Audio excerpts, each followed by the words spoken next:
नमस्कार। आज हमारा विषय है दक्षिण अमेरिका महाद्वीप के मरुस्थल, झीलें और घास के मैदान। इनके बारे में चर्चा करेंगे कि दक्षिण अमेरिका महाद्वीप में कौन कौन से मरुस्थल हैं, कौन कौन सी झीलें हैं और घास के मैदान कौन कौन से हैं।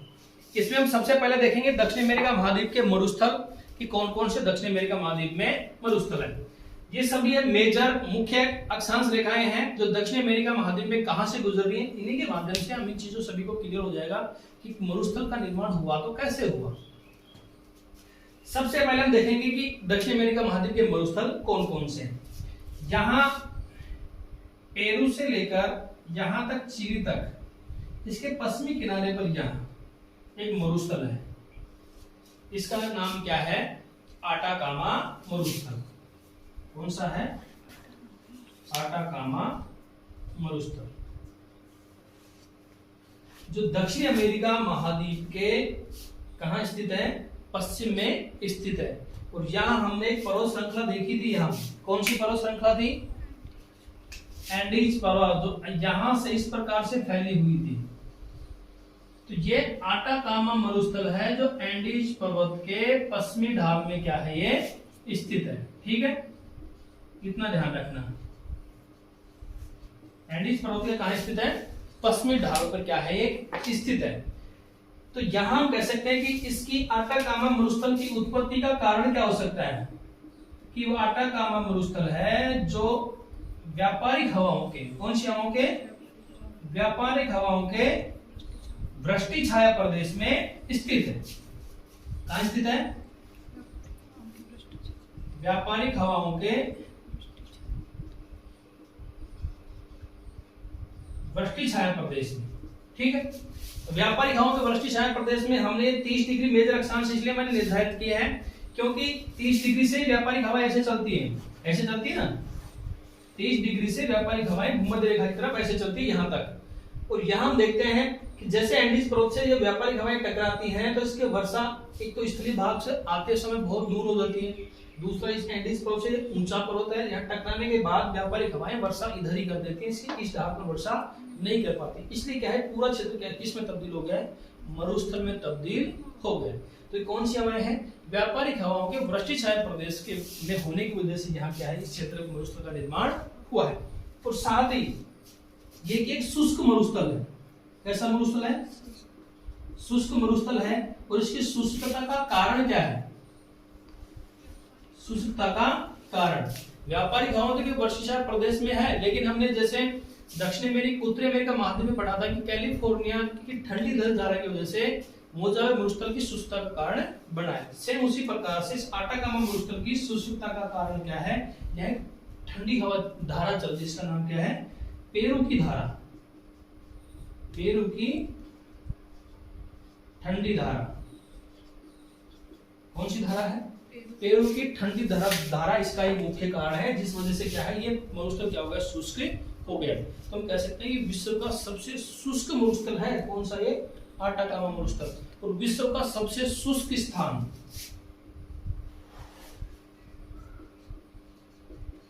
जो विश्व का सबसे शुष्क स्थान है, शुष्क स्थान कौन सा है? अरेका, जो इसी मरुस्थल में क्या है? ये स्थित है। विश्व का सबसे शुष्क स्थान कौन सा है? अरेका, जो कहां स्थित है? इस आटाकामा मरुस्थल में स्थित है। और इसकी एक विशेषता यह है कि आटाकामा मरुस्थल में विश्व का सबसे ज्यादा तांबा का उत्पादन होता है। किसका उत्पादन होता है?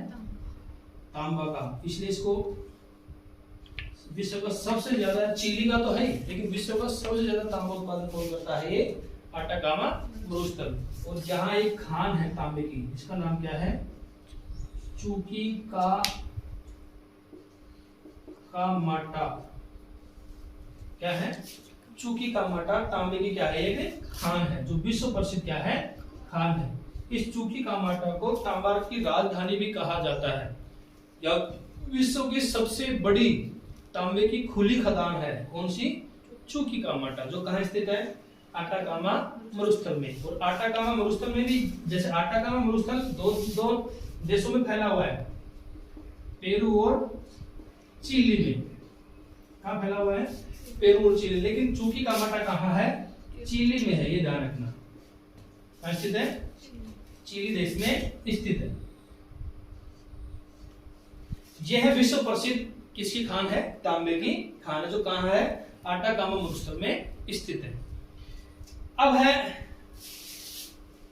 अटाकामा मरुस्थल के बाद में दूसरा मरुस्थल है पैटागोनिया का मरुस्थल, जो यहां स्थित है।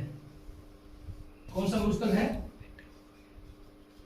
पैटागोनिया। जो पैटागोनिया का पठार है, सेम उसी प्रकार से उसी में स्थित कौन सा है? पैटागोनिया का मरुस्थल। यह तो है उष्ण मरुस्थल है। कौन सा? अटाकामा मरुस्थल। लेकिन ये पैटागोनिया का मरुस्थल है, ये कैसा है? शीत मरुस्थल है। कौन सा मरुस्थल है? कैसा है? शीत, मतलब ठंडा मरुस्थल है। और यह मरुस्थल है, तो यहाँ हवाएं कौन सी चल रही है? ऐसे जैसे 30 डिग्री से इधर ऐसी हवाएं चलेंगी। कौन सी हवाएं चलेंगी? पछुआ हवाएं। तो यह कौन सा है? पछुआ हवाओं के वृष्टिछाया प्रदेश में स्थित है।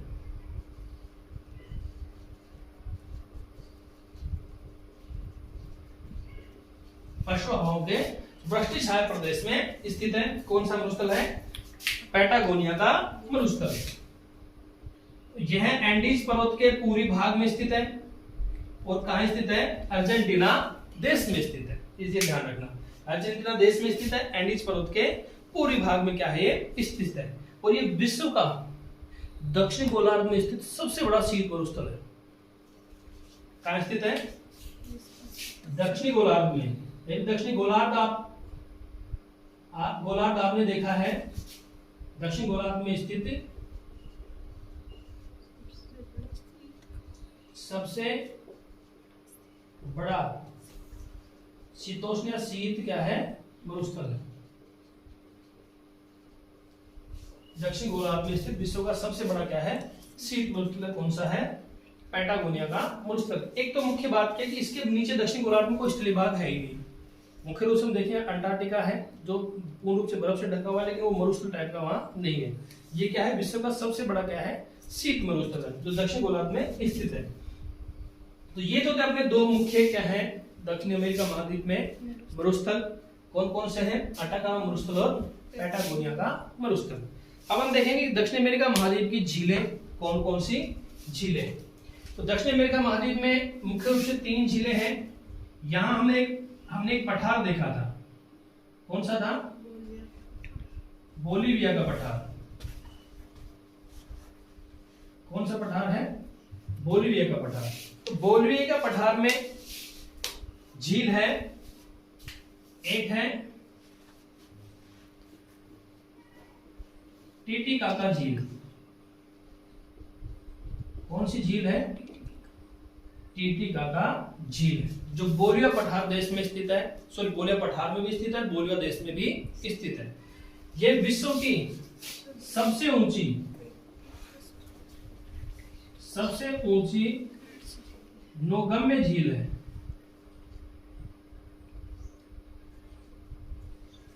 क्या है? विश्व की सबसे ऊंचाई पर स्थित क्या है?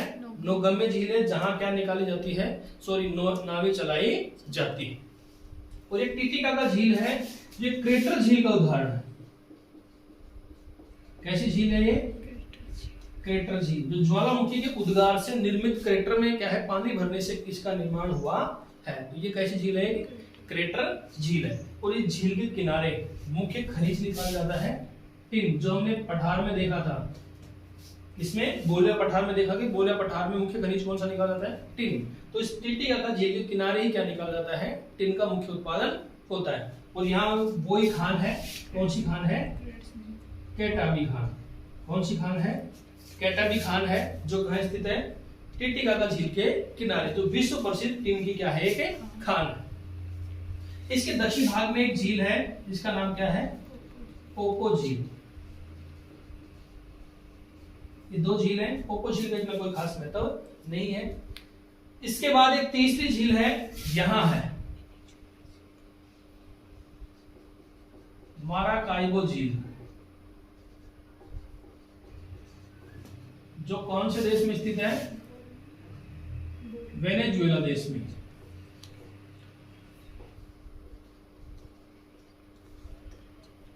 वेनेजुएला देश में क्या है ये कि स्थित है। कौन सी झील है? माराकाइबो झील। और ये माराकाइबो झील एक लैगून झील है। कैसी झील है? लैगून झील।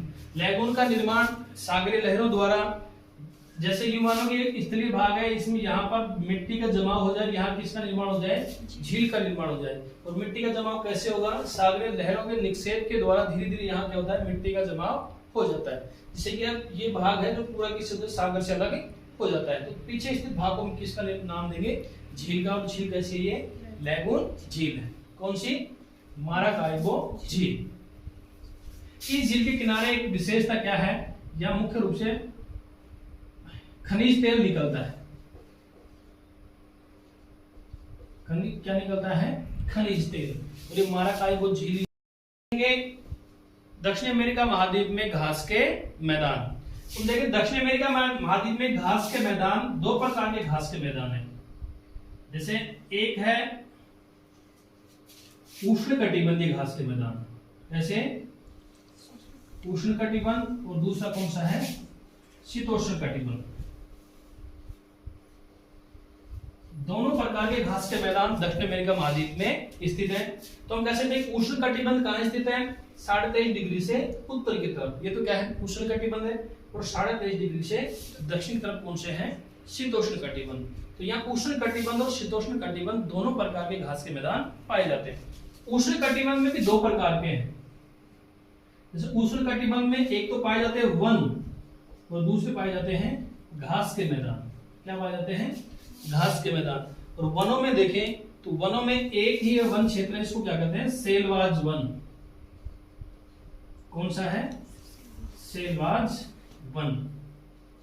और इसमें घास के मैदानों में हम देखें कि घास के मैदानों में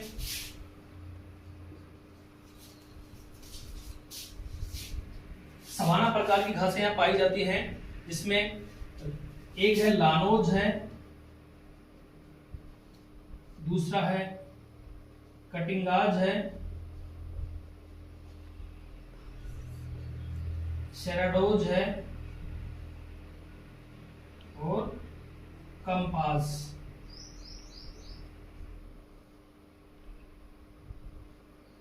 कंपास, कटिंगाज और सेराडोज है लानोज। शीतोष्ण कटिबंधीय घास के में भी दो प्रकार के पाए जाते हैं, एक दलदली क्षेत्र है और एक शीतोष्ण कटिबंधीय घास पाया जाता है। दलदली क्षेत्र में है ग्रान चाको,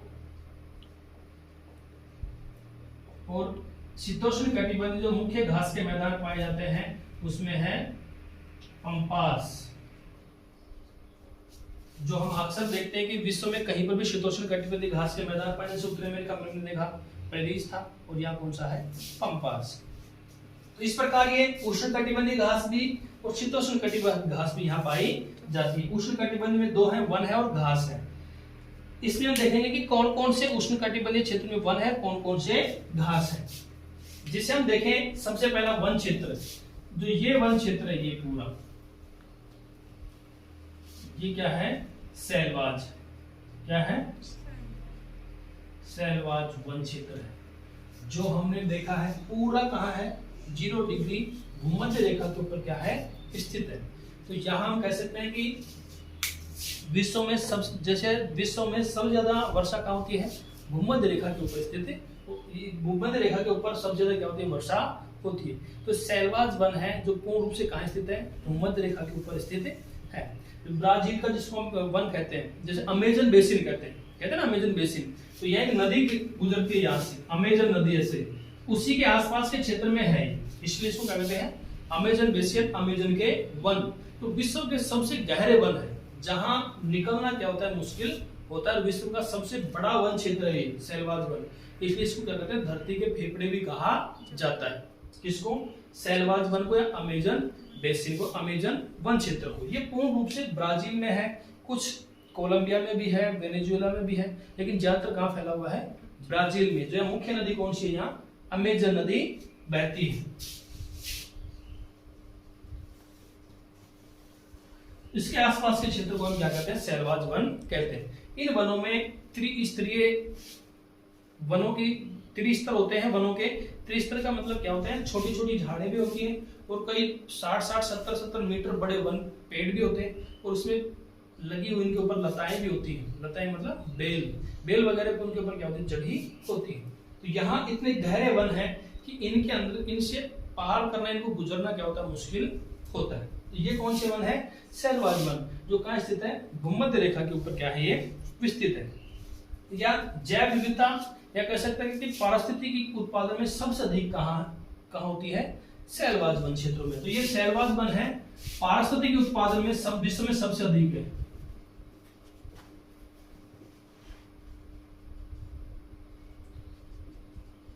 पारिस्थितिक उत्पादन का मतलब जहां पर सबसे ज्यादा जीव जंतु कहाँ पाए जाते हैं, इस शैलवाज वन क्षेत्र में ही पाए जाते हैं, अमेजन बेसिन में पाए जाते हैं। जैसे आपने एनाकोंडा वगैरह, नाग वगैरह, विश्व का सबसे बड़ा सांप कहाँ पाया जाता है, अमेजन बेसिन क्षेत्र में। तो विश्व के सबसे गहरे या सबसे बड़े प्रकार के जीव जंतु कहाँ क्या स्थित है। इसलिए जैव विविधता का मतलब यहाँ बहुत से क्या पाए जाते हैं, जीव जंतु पाए जाते हैं।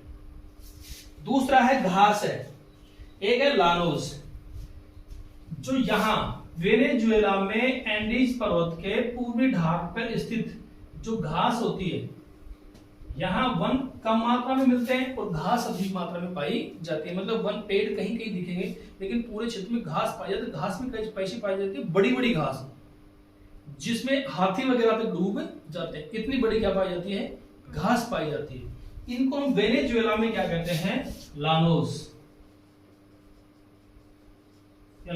या लानोस। कहां है ये, वेनेजुएला, या कह सकते हैं कि वेनेजुएला में स्थित उष्णकटिबंधीय घास के मैदानों को हम क्या कहते हैं, लानोस कहते हैं। ठीक है, जो कहां स्थित है, एंडीज पर्वत के पूर्वी ढाल में, वेनेजुएला देश में।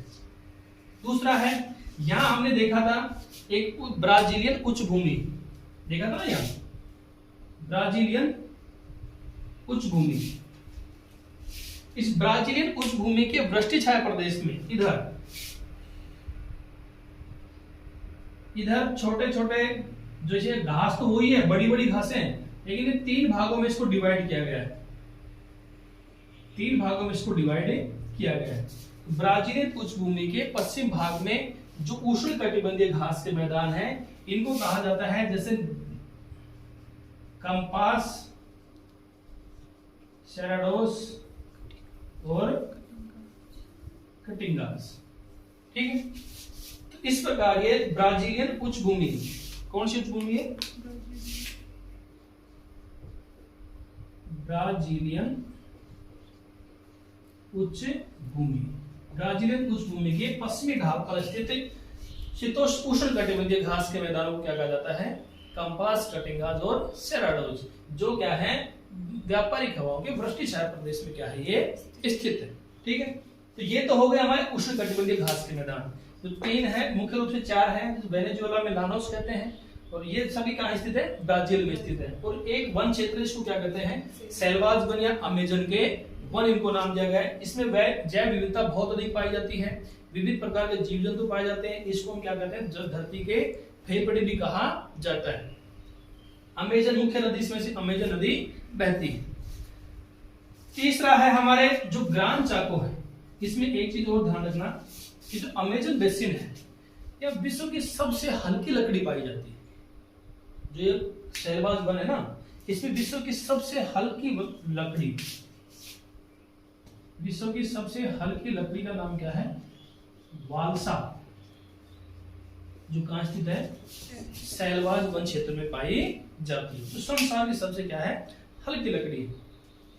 और यहां पाई जाती है बड़ी बड़ी घासें, जो जानवरों को चराने के लिए बहुत ही उपयोगी होते हैं, जहां इसके पशुपालन आसानी से हो जाता है। इसके बाद हम देखेंगे ग्रांड चाको। ग्रांड चाको कहां स्थित है, शीतोष्ण कटिबंध में। तो शीतोष्ण कटिबंध में स्थित है, तो हम ये देखेंगे शीतोष्ण कटिबंध में तो 23.5 डिग्री से दक्षिण में। तो यहाँ इस क्षेत्र में सबसे पहले क्या है, ग्रांड चाको, ये क्या है, दलदली क्षेत्र है। क्या है कि दलदली भूमि है, क्या है, दलदली भूमि। और ग्रांड चाको मुख्य रूप से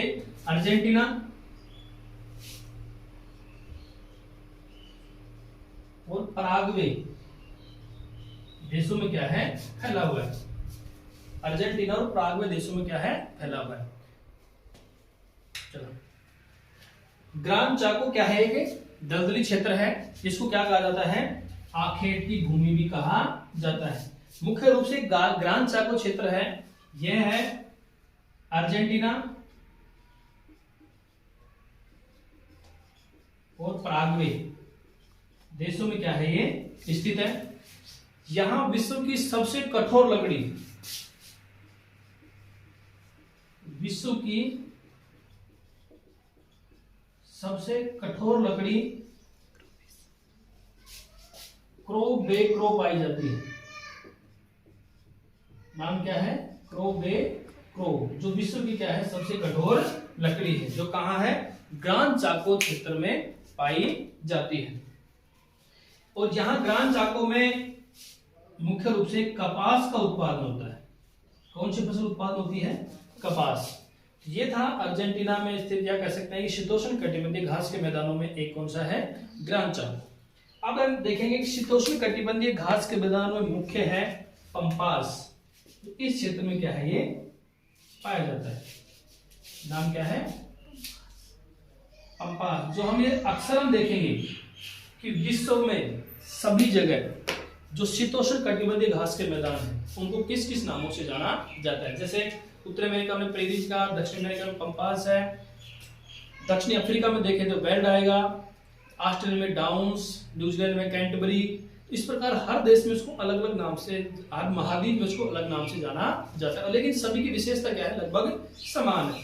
कहाँ स्थित है?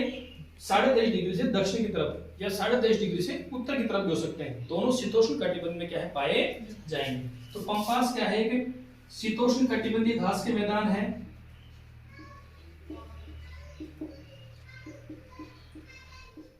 कैसा है?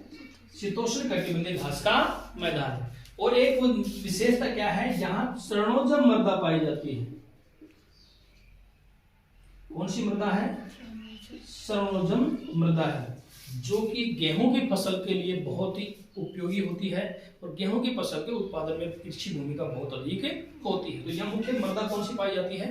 शरणोजम मृदा। इसका मतलब इस क्षेत्र में किसका उत्पादन होता है? गेहूं का मुख्य रूप से क्या होता है? उत्पादन होता है। और गेहूं की व्यापारिक फसलें की जाती हैं, मतलब बेचने के लिए क्या होता है? गेहूं का उत्पादन किया जाता है। तो इस प्रकार हम कह सकते हैं कि दक्षिण अमेरिका महाद्वीप का सबसे ज्यादा गेहूं उत्पादन करने वाला देश कौन सा है? अर्जेंटीना। क्योंकि पंपास घास के मैदान कहां है?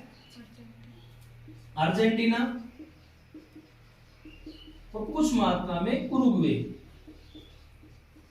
दो देशों में फैले हुए हैं, अर्जेंटीना और उरुग्वे। ज्यादातर अर्जेंटीना में, कुछ मात्रा में, थोड़े बहुत या 5-7% ही उरुग्वे में फैले हुए। तो विश्व का दक्षिण अमेरिका महाद्वीप में सबसे अधिक गेहूं का उत्पादन कौन करता है?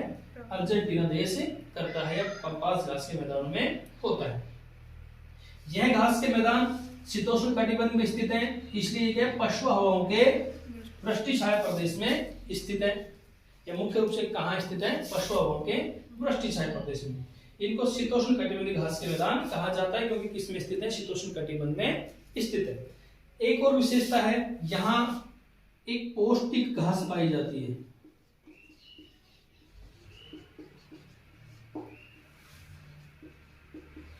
अल्फा अल्फा, या इसको अल्फाफा भी कहते हैं।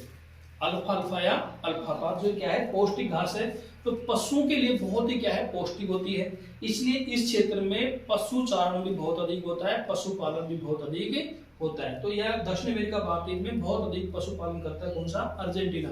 अर्जेंटीना देश पशुपालन में भी क्या है? बहुत आगे है।